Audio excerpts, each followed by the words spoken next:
So finally, why are we here? We're fortunate to have with us today a doctor who some of you may already know, I'm guessing a lot. She serves as a movement disorder specialist for a number of people here. Dr. Nandipati grew up in Central California. She went east to Cornell for her undergraduate degree, and then 2 years doing Alzheimer's research at the Icahn School of Medicine at Mount Sinai before earning her medical degree, also there.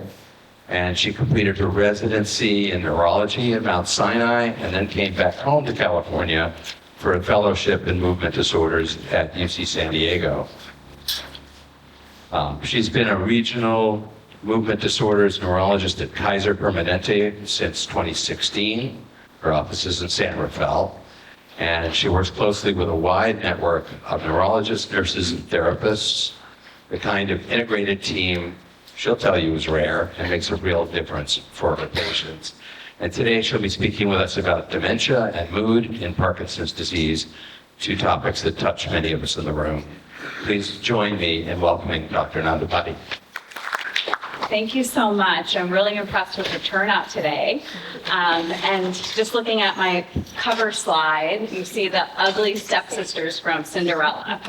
And that's kind of what dementia and mood problems in Parkinson's is like. You only have 20 minutes with your neurologist. We talk about tremor, we talk about falls, but we kind of under the rug, sweep under the rug, the mood symptoms, the dementia symptoms, because it's a stigma, it's hard to talk about. And here I want to destigmatize this and talk about it openly so we all learn about these really real symptoms that affect our everyday lives. So as an agenda, we're going to talk about the biology of it, what causes these symptoms. We're going to talk about mood and dementia separately, and then we're going to go into the risk factors, treatment, and we'll also go over other research in dementia and how it applies to Parkinson's. And then I'm going to go over general resources and support. So this is the structure of the brain. This is really important for everyone to understand just when we talk about dementia. So there are multiple centers that are really responsible for the symptoms of PD. So that includes the frontal lobe, which really governs personality and judgment. The limbic lobe, which is where we have a lot of our emotional responses and processing. The midbrain, which is really responsible for motor function. And then the brainstem, which is responsible for autonomic function, like heart rate, blood pressure, gastrointestinal symptoms. And this is the range of disease we can see in Parkinson's and Lewy body disease. So many of you know that Lewy bodies are clumps of alpha-synuclein that form in the brain and cause Parkinson's symptoms. And at the mildest form, it can affect the sense of smell and occupy the vagus nerve, causing the premotor symptoms of blood pressure abnormalities, constipation, even swallowing issues. This can be rather early. And then in more widespread disease, sleep can get disrupted by involvement of the Lewy bodies at the higher parts of the brain, including the frontal lobe and the limbic area. Then, when there's more diffuse disease, there's Lewy bodies in the midbrain, for motor function, but then there's also more Lewy bodies in the frontal lobe, the limbic area, even the occipital or visual pathways. And that's when people get more emotional and cognitive disturbances on top of the motor disturbances. So jumping right in, a lot of us know what major depression is. But I want to emphasize that a lot of Parkinson's patients have subsyndromal depression. So feeling blue, having lack of pleasure in everyday activities, lack of motivation, and this affects 50% of PD patients, so it's not an insignificant amount. And social support plays a huge factor. Prior existing psychological problems can definitely make people more vulnerable to mood symptoms with Parkinson's and the biological factors I just outlined. And it's due to a dysfunction of neurotransmitters. So a lot of you know what dopamine is. Dopamine is essentially a mood chemical, but it also helps with movement. Serotonin is a very important mood chemical that's more like a happy chemical. And the norepinephrine is where we get our energy from and our motivation. So all three are malfunctioning or deficient in Parkinson's and feed into depression. And then anxiety can really manifest in many ways. It can cause generalized anxiety, it can cause actual panic attacks, it can cause fear of social situations. It can really be highlighted when people have motor off periods, meaning when they're slowing down, they also get anxiety. And it can occur way before people even have motor symptoms. And it's really related to that amygdala or limbic area being dysfunctional. And I want to also say that anxiety causes physical symptoms. So it's really important to understand that you may not overtly feel anxious, you may not have overt panic attacks or anxiety attacks, but it can cause headache, fatigue, shortness of breath, digestive issues, trouble sleeping, fast heart rate, sweating, and actual tremor. Often I see patients in a feedback loop where the tremor is really severe, anxiety gets heightened, and then the tremor gets worse. So when I ask about anxiety, I'm trying to figure out, is it driving some of the physical symptoms? And then this is probably one of the most feared symptoms of Parkinson's, but I want to emphasize it's a huge range. So while it does affect up to 60% of patients, it can be very, very mild, like seeing a shadow in the corner of your eye and thinking it's a figure, or looking at a pattern on a wallpaper and seeing an animal. It can be fairly innocuous and fairly benign. In addition to visual hallucinations or illusions, patients can actually experience false beliefs, thinking that their spouse is cheating on them, thinking that their spouse is someone else. So that can be really, really stressful for family and caregivers. And this is due to a hypersensitivity of dopamine receptors, as well as degeneration of that frontal lobe and the limbic circuit. And also visual pathways can be impaired with the Lewy bodies forming in the occipital area. And other issues like hearing loss, eye problems, not having cataracts that haven't been removed, that can actually contribute to some of these visual and auditory hallucinations. So it's really interesting when I have patients get cataract surgery, sometimes some of the illusions go away. And then this is a minority of patients, but it's still really important to be aware of. So impulse control disorders, and this is a minority of patients, but it can involve compulsive shopping, gambling, hypersexuality, being on a computer, making inappropriate purchases, binge eating as well. And being on a type of drug called a dopamine agonist is the strongest predictor. So I don't know if you've heard of pramipexole or Apinarol or Nupro. They used to be very much in favor maybe 20 years ago, but we realized they have a lot of really problematic side effects, including impulse control disorders. So I try to stay away from this treatment if I can, or at least minimize the dose. And this is because this drug actually sensitizes that reward pathway. So you just get more and more hyperactive and active and wanting to create more dopamine surges, and that leads to impulse control problems. And then apathy. I think this can be one of the most troublesome symptoms of Parkinson's, especially as you see later in the talk. I give my patients a lot of homework to exercise and be active. But when people have apathy and just don't care or have poor motivation, it can really make the disease hard to deal with. And this overlaps with depression and cognitive impairment, and this is also related to frontal lobe dysfunction and those deficits of norepinephrine in particular. So you're going to hear me say this over and over again, but there are lifestyle interventions for these symptoms. So that includes exercise, so strength training, aerobic exercise, mindfulness yoga, and being social. All of us being here, getting out on a cloudy Saturday, being with other people is actually very helpful for mood. And then other forms of art therapy like music, painting, that can also be helpful for mood. And then I want to destigmatize medications. I know a lot of patients feel like they're already taking enough pills. They don't want to add another pill to their pill burden. But if selected properly, medications can really improve these symptoms. So for depression and anxiety, increasing serotonin can be really helpful. So sertraline or citalopram, mirtazapine and trazodone can be really helpful for sleep. Particularly mirtazapine helps with appetite as well. And if someone has pure anxiety, buspirone is a great medication, particularly because it's not sedating, doesn't cause falls. And gabapentin is another option, though gabapentin may have some balance side effects associated with it. And then if a patient has pure depression without much anxiety, bupropion is a really good drug because it actually doesn't exacerbate tremor like some of these other medications can. And it also has some mild motor benefits. So bupropion is really helpful for depression.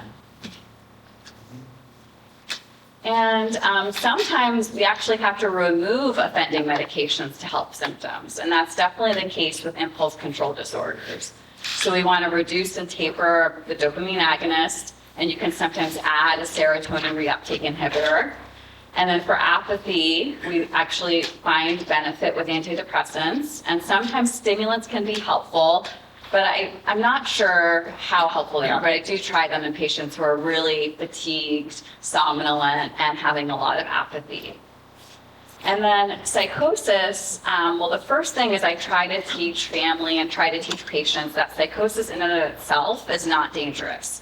So if the patient has a pretty harmless shadow in the corner of their eye, or seeing birds outside that aren't there, I tend to just tolerate the hallucinations and accept the hallucinations. However, if they really are bothersome, we can escalate to antipsychotics, like quetiapine or pimavanserin. However, both of them do have possible side effects. Quetiapine can cause falls, and pimavanserin can cause cardiac arrhythmia. And of course, my first choice is try to reduce the problematic medication, like dopamine agonists, or even reducing levodopa. And moving on to cognitive issues. So MCI stands for mild cognitive impairment. And this involves poor attention and focus, decreased short-term memory, difficulties with planning and problem solving, and also slowed processing speed. And there's a whole spectrum. So there's Parkinson's patients with no cognitive complaints. There's Parkinson's patients who feel like they have cognitive issues, but when you actually test them, they're normal. And then there's that mild cognitive impairment where they do have mild deficits, but they're pretty independent. It's not affecting their day-to-day life. And that domain that really is affected early in mild cognitive impairment is executive dysfunction. So it's very different than Alzheimer's disease, which is usually clearly memory. Executive dysfunction is something very different, which I'll go into. And that's the first area of cognition that's affected. And then when Parkinson's and dementia, it's not just executive dysfunction, but also visuospatial problems, memory impairment, hallucinations, and day-to-day fluctuations in cognition. So this is executive dysfunction. So this is kind of the secretary of the brain. It's the front desk of the brain. So this helps with planning, it helps with flexibility, multitasking, and the first signs of executive dysfunction could be, trouble parking, because that's a very complicated maneuver that requires a lot of scanning and looking around and absorbing information.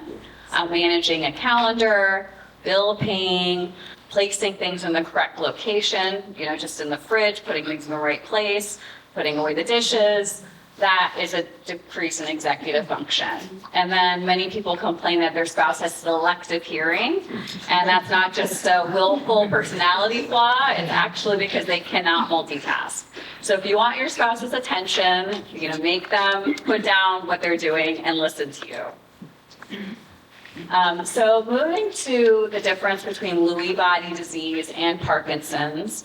Lewy body presents when people have cognitive symptoms and motor symptoms either at the same time as cognitive and mood symptoms at the same time as motor symptoms or years before.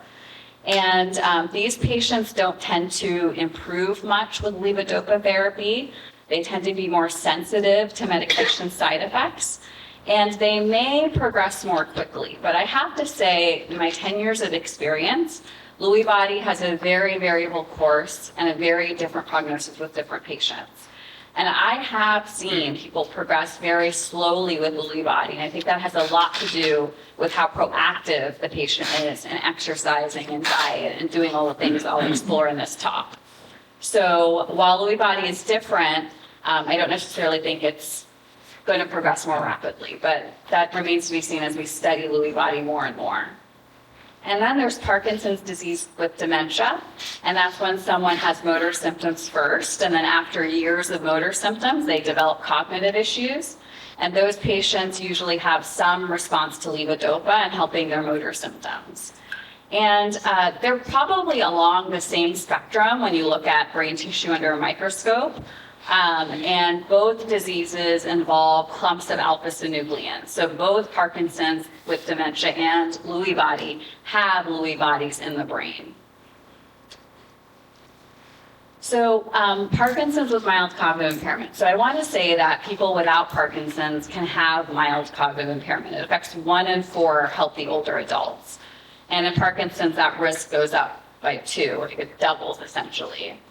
And the risk factors for cognitive impairment in Parkinson's include lower education level, male gender, metabolic syndrome like obesity, diabetes, hypertension, anxiety and depression is a risk factor, poor sleep is a risk factor, and then autonomic dysfunction can be a risk factor as well. And then Parkinson's disease with dementia can affect 1 in 3 patients with Parkinson's. And the risk factors can include being older at the age of onset, over 10 years of Parkinson's symptoms, poor response to levodopa, male gender, and metabolic factors like I just stated, hypertension and diabetes, and also mood symptoms as well. So the treatments for Parkinson's and cognitive issues are multidisciplinary. The first thing we can do is use Alzheimer's medications off-label in Parkinson's disease. So donepezil and rivastigmine increase acetylcholine in the brain. There's memantine that may slow Parkinson's cognitive symptoms. And then I'll go into cognitive rehab a little bit more, but it's essentially exercise for the brain. And then sometimes less is more. Eliminating problematic medications can be very helpful. So eliminating Valium, Ativan, clonazepam, eliminating amantadine, which is anticholinergic. Trihexyphenidyl, I basically never prescribe because it can really hurt memory. Dopamine agonists also can affect memory, not just impulse control issues. And then I also counsel my patients to really avoid alcohol and cannabis if there is cognitive impairment involved. So there are a lot of drug trials going on. It includes drugs that reduce inflammation, drugs that attack alpha-synuclein, and drugs that help with dopamine function. And I just picked one of the agents that's entering phase 3 study at UCSF in Stanford. It's already undergone safety testing in humans. And it's an alpha-synuclein antibody. So what it does is it's going to remove alpha-synuclein from the brain. So it's very exciting, and it has promising animal data and good safety in humans. And then probiotics, I think, are very interesting. So a lot of you may have heard that our brain is very integrated with the gut, and unhealthy bacteria can cause inflammation in the brain. So it is still to be determined, but an area of research of whether this helps Parkinson's. We know in Parkinson's already that it can help constipation, and it's being studied on whether it helps mood and cognition. So I want to highlight that eating probiotic foods, fermented foods, as well as prebiotic foods are really healthy for the gut and may help with these mood and dementia symptoms. And again, exercise. So exercise that really helps for mood and cognition specifically includes yoga, meditation, and physical exercise. And now I'm going to pivot a little bit and go into a large dementia study that includes Parkinson's and includes Lewy body, but basically looked at all dementias together on a global scale. So looked at vascular dementia and Alzheimer's dementia. And this was a big deal. This is a global study from an expert committee that looked at risk factors for dementia worldwide. And as you look down this list, a lot of these risk factors for dementia are modifiable. So education, hearing loss, visual loss, depression, traumatic brain injury, exercise, smoking, high blood pressure, high cholesterol, diabetes, obesity, alcohol, loneliness, air pollution. So all of these things are risk factors for dementia overall. And the exciting thing is that this study hypothesizes that 45% of dementia may be able to be prevented on a world scale if we're able to reduce these risk factors. So there's a big opportunity in the US because up to a third of adults don't exercise enough. 80% actually have suboptimal diets, and nearly 55% have metabolic syndrome, which would include hypertension, diabetes, and obesity. So this is a study that was actually done, an interventional study done in the US. It published data in 2025, so this is really recent data. And it looked at older adults, aged 60 to 79, with these risk factors, including sedentary lifestyle and also a family history of memory loss. And they put them in two groups. One group was self-guided, where they were kind of told what they should do. And the other group had regular check-ins. So they had nearly monthly or bi-monthly check-ins where they had their blood pressure, weight, and labs checked. They had support groups to work on cognitive exercises and physical exercise, and also nutrition counseling. And it turns out both groups actually improved in their cognitive testing over 2 years. So this is really exciting data. It was also done in Finland. So we have 2 studies that show putting people on aggressive lifestyle regimen can actually improve their cognition. So I know that this looks like a lot of exercise, but I think this is something that most older adults can do or gradually build up to.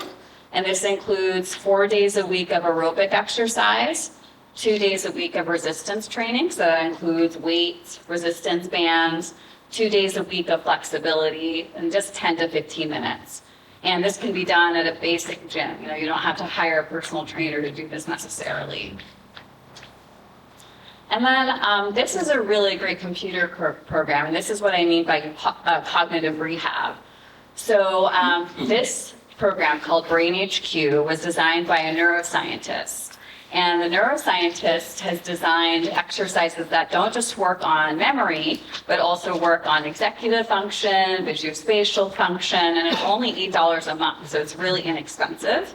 And there's a lot of great studies on this program that shows that it can improve blood flow to the brain, change the function of the brain, and actually improve cognitive performance. And then this is the MIND diet. So this is a hybrid between the Mediterranean diet and the DASH diet, which is meant mainly for high blood pressure. And this is eating mostly plant-based foods, limiting animal fat and high saturated fat foods, and really having power foods, superfoods, like green leafy vegetables and berries, and having healthy fats from olive oil and nuts, and limiting fried food, dairy, sweets. And this diet was the diet that demonstrated benefit in the study. And then again, being social is still really, really important. Loneliness actually can be a risk factor for dementia and actually result in less brain tissue. So the social interaction we're doing, the eye contact, the happy chemicals, all of that is actually good for the brain. And I cannot emphasize that enough, because as you get more immobilized from Parkinson's, a little bit more ashamed perhaps, or just more isolated, it's really important to try to fight that and try to meet with people regularly and socialize. And now I'm going to pivot again, talking about the environment and its contribution to Parkinson's disease overall. So as you might know, there is a connection between the environment and other diseases like cancer, lung disease, heart disease. But we're starting to understand that Parkinson's may be mostly an environmentally caused condition. So if you look at this slide, so the top left is the incidence of Parkinson's. And if you look at the dark blue, that's the higher rate of Parkinson's. And unfortunately, we can see the Central Valley, the Bay Area, Southern California is definitely affected. And then if you look at the bottom left, that's where we use paraquat, which is a pesticide for agriculture. And unfortunately, it's in wide use in California. And that correlates or overlaps with the blue areas. And then if you look at where trichloroethylene, a degreasing chemical, dry cleaning chemical, industrial chemical is used, that also overlaps with Central California and Southern California. And then if you look at air pollution, that's the orange area on the bottom right, that also overlaps with the higher prevalence of Parkinson's disease. So this is from Ray Dorsey's book called The Parkinson's Plan, or one of the papers he wrote.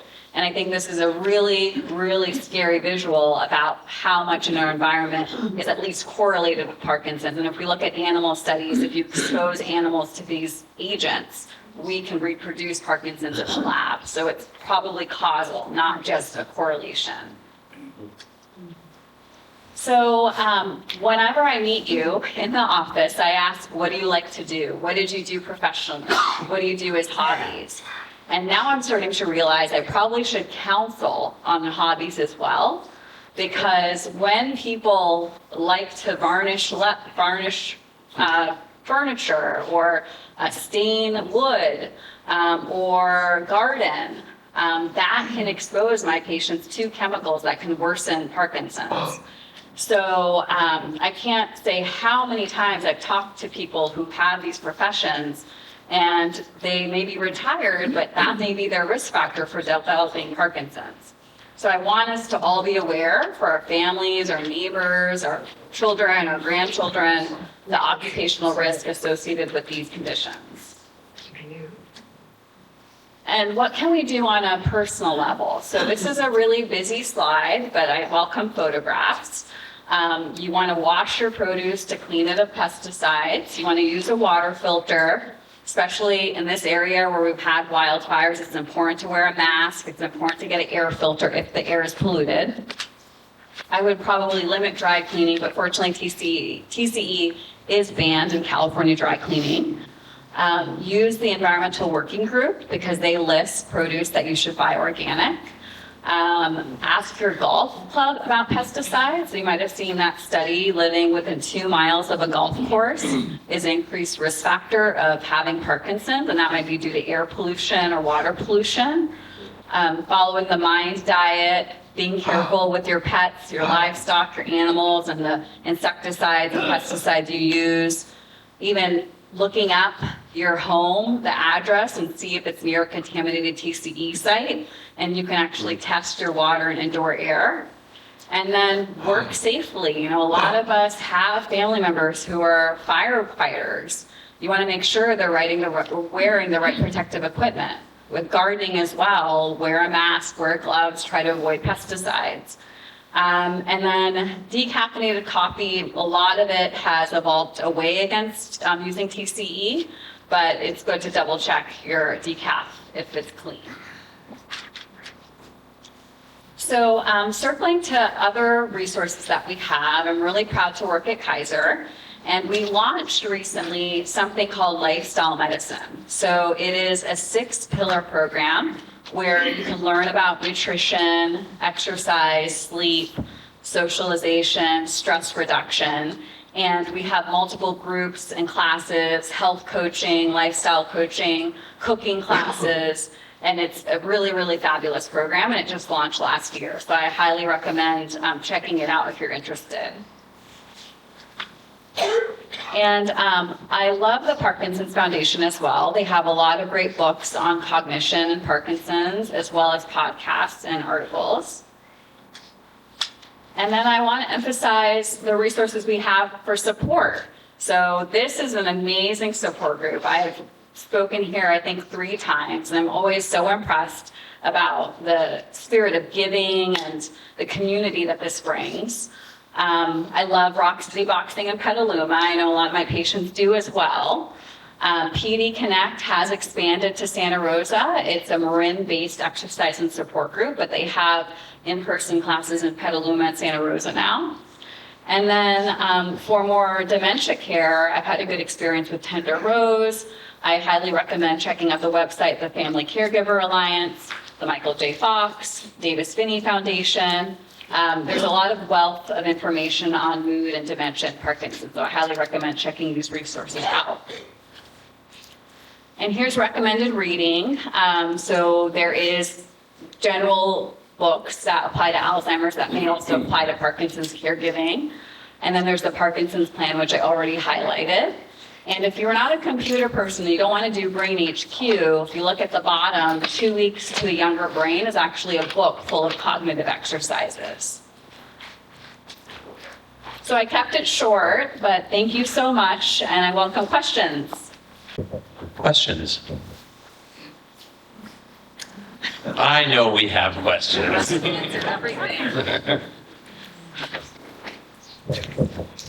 So when you were talking about the environment, are you saying that Parkinson's, that the environment, the problems that we have with our environment actually cause Parkinson's? Mm-hmm. And that we're really learning that that's the case? And is it the only cause, the main cause? How does that fit in? So when I did my training, so I did my fellowship in 2015, we knew that there were large studies looking at farming populations that they were at higher risk for Parkinson's. So we thought it was a piece of the puzzle, but we didn't really think it was the whole cause. We still thought it was a disease of getting older. However, there's just been study after study after study linking different chemicals to Parkinson's. So it's not just looking at human populations, but also crossover data in the lab and exposing animals to these chemicals and creating Parkinson's in the lab. So I'm starting to come to the conclusion that it might be responsible for at least 50 to 75% of the picture. There are modifying factors, like we said, male gender, low economic status. But if you look at a global worldwide map of Parkinson's as well, Parkinson's is more prevalent in industrialized countries that have a lot more industry. And it's difficult because Western countries have more doctors. Western countries have people who live longer. So it was very hard to disentangle for a while. But the fact that we can reproduce it in the lab, I think, makes me very concerned that it's a big part of the cause. Maybe not the whole cause, but Parkinson's only developed and was recognized in 1800s and was first described in London with the Industrial Revolution. So there's just a lot of data that makes me worried about it. Excuse me, I have another question on that subject for environment. So what I also want to know is, so if were younger, like myself, growing up in south of Pittsburgh, called it Smoketown, that environment as we were young, even though I left it, or you were exposed to some area where they were using pesticides and various things like that when you were younger, that can affect you at this age, is what I'm trying to understand what you're saying. Yeah, so we think that even before we knew about environmental factors, we know that Parkinson's starts years before people actually develop shuffling, slowness, and stiffness. The earliest signs are poor sense of smell and constipation. And so we do think exposures in your 20s, 30s, 40s could be a risk for developing Parkinson's maybe decades later. I do want to emphasize, though, that basically what causes Parkinson's is a loss of dopamine-producing cells, loss of neurons. And the loss of neurons are due to the toxicant. But the toxicant is creating inflammation, creating oxidative stress, making it hard for the neurons to obtain energy. And there are protective things that we can do to change that fate. So exercise, the mind, diet, all of that actually has really good neuroprotective benefit. So while we're learning about all these horrible things that may have happened to us decades ago, I grew up in the Central Valley, which is now known as Parkinson's Valley. I have those risk factors apparently. I do think there's a lot of knowledge and power in realizing we can reduce inflammation in the brain and reduce oxidative stress in the brain. And that is kind of I know exercise has been studied for a long time in Parkinson's, but I don't think diet has been as well recognized. And I think also there's data that even if you already have Parkinson's, being exposed to a chemical can make it worse. So if you feel like, oh, the damage is already done, I would argue that no, like still wearing protective equipment, still having clean water and clean air is still helpful to your condition. Good question back here.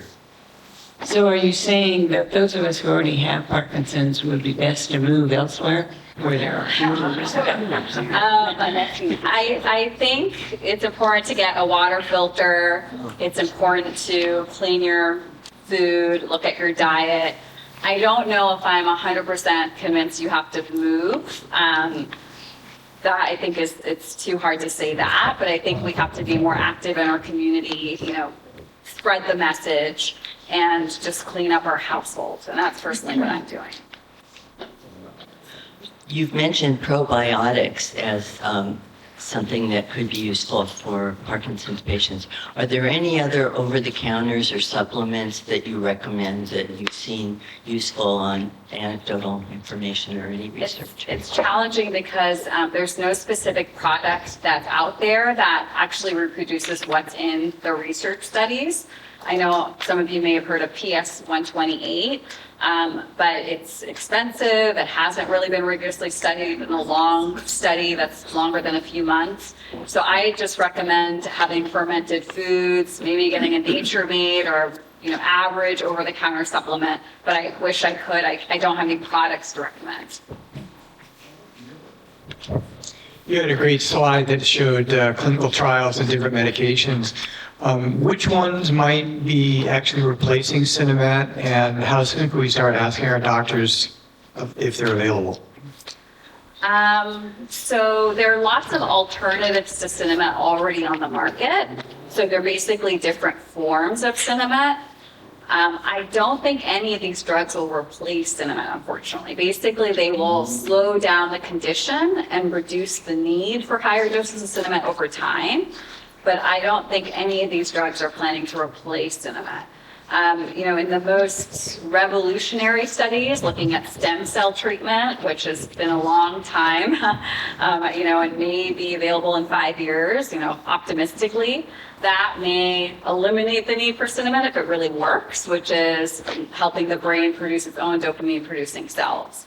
But that's really kind of a stretch. It's been hard to achieve. Has there been anything,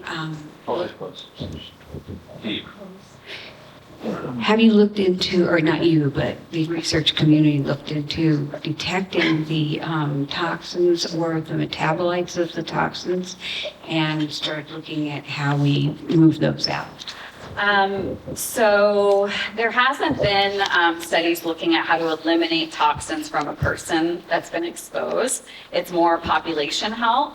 So in the Netherlands, they have banned paraquat, they have banned TCE, they have banned dieldrin, which is another pesticide. And they did a population study where they found less concentration of those pesticide pollutants in the blood and breast milk of individuals. So it's more preventive. There's no study right now looking at how to eliminate a toxin. And I think that's very hard to do. Because the toxin has already gotten into the brain, and the brain has a very powerful blood-brain barrier. So basically, you want to undo the damage the toxin is doing, which is oxidative stress, loss of energy production in the brain, loss of blood flow. So you want to combat it not by removing a toxin that's already been exposed to you 10 years or 20 years ago, but you want to combat the damage it's doing by using these other medications and lifestyle medicine to kind of negate the effects of the toxin. But there's nothing being done now to remove it because this has happened years before the disease may have presented. You mentioned something about loss of sense of smell. Can you talk a little bit more about that, how that is related, and what percentage of people that lose the sense of smell are Yeah. destined to come down with Parkinson's? So it's through the olfactory nerve. So the olfactory nerve is in our sinus area behind the sinus area in the brain, and it connects the sinuses to the brain. And deposition in that nerve of alpha-synuclein is an early sign of Parkinson's. However, you can have loss of sense of smell due to chronic sinus issues, to other reasons, COVID even. So it's not necessarily that all people with loss of sense of smell have the disease process that's going to lead to Parkinson's. But there has been some interesting studies looking at whether smell retraining helps reduce the risk of dementia and Parkinson's. So I would say that having a reduced sense of smell is a risk factor for Parkinson's, but it's such a mixed bag. I can't tell you what your risk is in developing it. But there is some interesting studies. The New York Times actually had an article about how to retrain your sense of smell, because there was a study that showed that brain function was restored in the limbic and temporal lobes by learning how to smell again. So I haven't really gone down that rabbit hole of telling my patients to do smell retraining, but it's just an interesting area of study.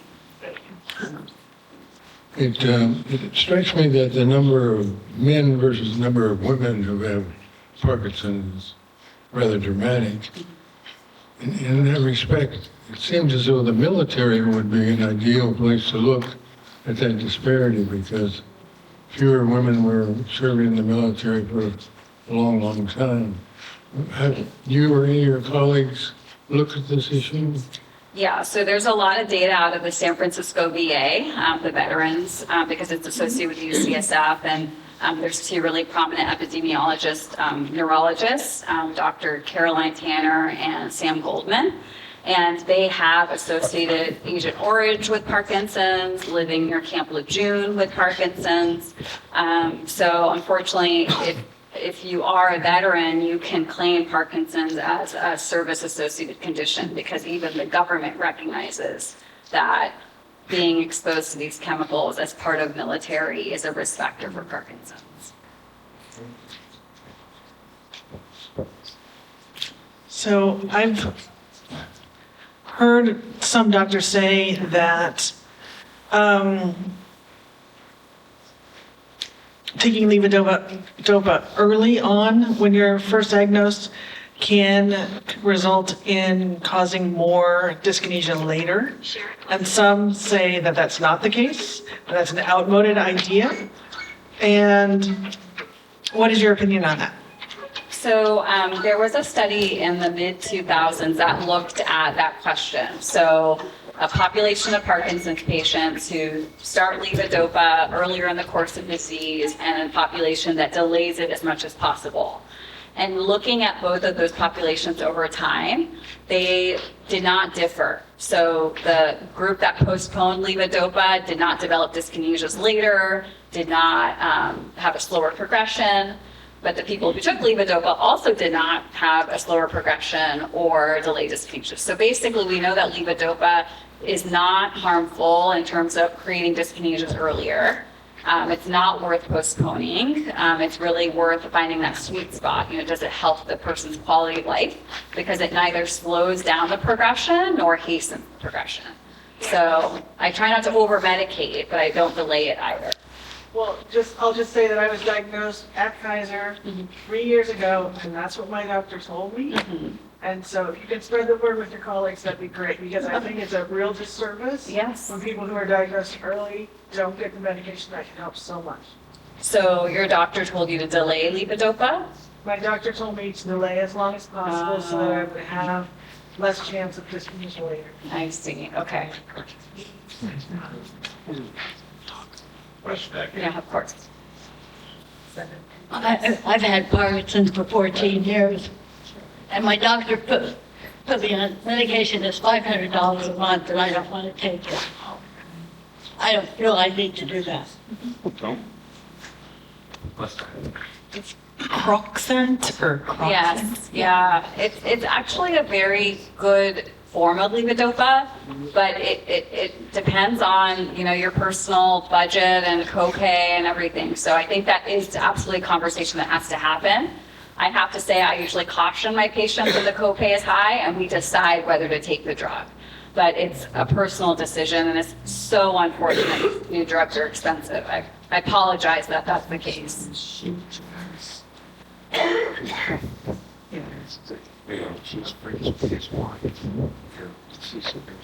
Does exercise stem the loss of dopamine, or does it increase the amount of dopamine? It does both. So it slows down the loss of neurons that create dopamine. So it slows down the decrement of dopamine, and also short term helps your body generate more dopamine.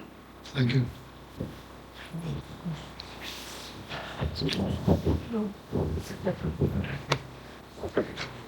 So I grew up in North Carolina. That's the DDT capital of the world back in the 50s. And I used to ride my bike behind the truck that was emitting this fog. And that was over 70 years ago. Ultimately, I've been diagnosed with Parkinson's. You don't hear much about DDT anymore because it's not used anymore, but can the long-term results still be true that exposure when you're a young person and you aren't diagnosed with Parkinson's until you're in your 60s or 70s? Is that realistic? Yeah, so I wrote a paper on environmental causes of Parkinson's in 2015, and there is a connection between DDT and Parkinson's. I don't remember the data off the top of my head, but I think it's basically seen in the brain tissue post-mortem. So even if you're exposed to a chemical very long ago, it can sit in the fat and sit in the brain years later. So I don't know about the dates of exposure that the population is there, but I know it's a long-lasting chemical.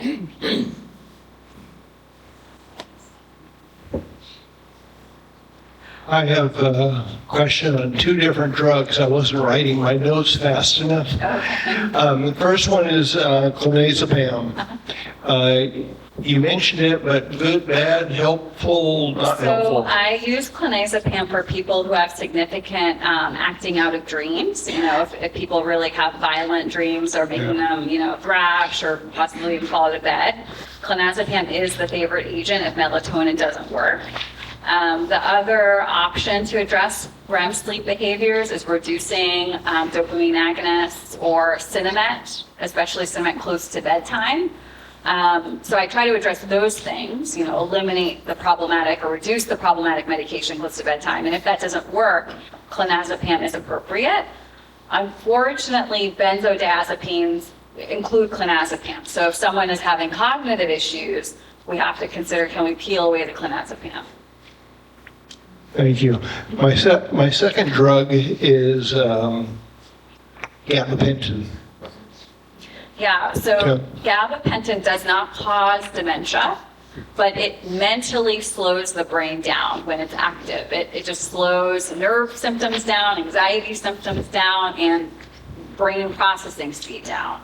So if someone is complaining of cognitive fog, we assess whether the gabapentin is needed. We have a history in my family, Alzheimer's and Parkinson's, and there's a vineyard directly across the road to the west. So I suspect that's one of the causal issues going on here. What I'm curious about, and this may not be your area of expertise, if we talk to the people who own the vineyard, is it up to them whether they divulge what chemicals they're using on their crops? I don't know the legality of it, but I definitely encourage the conversation because I don't think that this is widely known. So I think bringing it to their attention that pesticides are linked to neurodegenerative diseases, particularly Parkinson's, getting a list of what chemicals they use makes reasonable sense. But I don't know the legality. I don't know if they're, obligated to. Obviously, we can ask them to see if they're willing to answer, but I'm thinking about the health of my family. And their health too. It's a mutually beneficial discussion. Thank you. I've had Parkinson's for 18 years now. And I've had very, very minor hallucinations. It seems recently there's been an uptick in the amount of hallucinations. And imagine my kids, my neurologist. Talk that. Yes. Yes, it's definitely worth discussing. But again, the discussion we would have is how bothersome are they? And should we reduce any of the medications that could be contributing to it, or should we just kind of observe and accept them? That's always a discussion we have to have. This will be the last question. Do you know if there's currently any research being done regarding the chemicals in vaccines and movement disorders? Because my essential tremor began after the hepatitis B vaccine. Okay. I don't know that literature very well. I know that when I did my paper, I looked at all environmental causes, and vaccines weren't on that list, but that's 10 years ago. We do know that stressors to the body can unmask a prior disease process. So I've had patients with essential tremor and Parkinson's only have their motor symptoms after they had COVID or after they had a major surgery.